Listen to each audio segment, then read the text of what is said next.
বসুন্ধরা আবাসিক এলাকার I block সড়কের সঙ্গে সরাসরি যুক্ত হচ্ছে ৩০০ ফিট সড়ক। এ লক্ষ্যে নির্মাণ করা হচ্ছে একটি সংযোগ সেতু।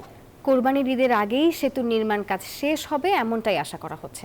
বসুন্ধরার বাসিন্দারা বলছেন, এই সেতু চালু হলে যোগাযোগ ব্যবস্থা আরও সহজ হবে।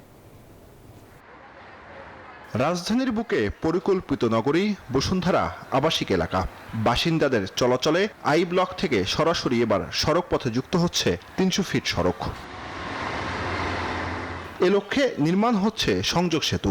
সরজমিনে গিয়ে দেখা যায় সেতুর কাজ অনেকটাই এগিয়েছে। দিনরাত এক করে কাজ করছেন শ্রমিকরা। কোরবানি ঈদের আগেই কাজ শেষ করার আশা ঠিকাদারদের। কাজের অগ্রগতি ভালো, আমরা খুব দ্রুতই শেষ করার চেষ্টা করতেছি এবং আশা করতেছি ইনশাল্লাহ কোরবানি ঈদের মধ্যে মোটামুটি শেষ হয়ে যাবে। আমাদের টপ স্ল্যাবের কাজ চলতেছে, স্ল্যাবটা হয়ে গেলে মূলত আমাদের মূল কাজ শেষ হয়ে যাবে। এই সেতু চালু হলে যোগাযোগের ক্ষেত্রে আরও স্বস্তি আসবে বলে মনে করেন বসুন্ধরার বাসিন্দারা। নিঃসন্দেহে এত বড় একটা রাস্তা দুই পাশে, আর যদি এখান থেকে অ্যাক্সেস থাকে সরাসরি ৩০০ ফিটে, এটা আমাদের জন্য অনেকটা সহনীয় হবে। আমরা স্ট্রেট ওয়ে চলে যেতে পারবো ৩০০ ফিটে এবং আমরা যার যার গন্তব্যস্থলে পৌঁছে যেতে পারবো। পাশাপাশি কারণ আমাকে ঘুরে আসতে হবে না, আমি এখানে থাকি, আমাকে অনেক দূর থেকে ঘুরে আসতে হয়। So that is also another issue.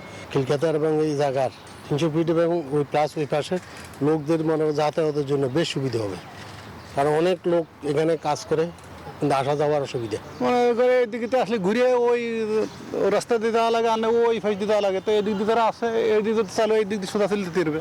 সেতুটি দ্রুত চালু করার প্রত্যাশা তাদের।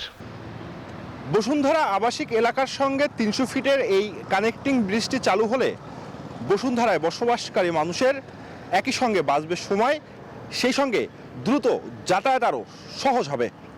তাই এই ব্রিজটি দ্রুত চালু করার দাবি এলাকাবাসীর। জুবায়ের সানি, নিউজ 24, ঢাকা।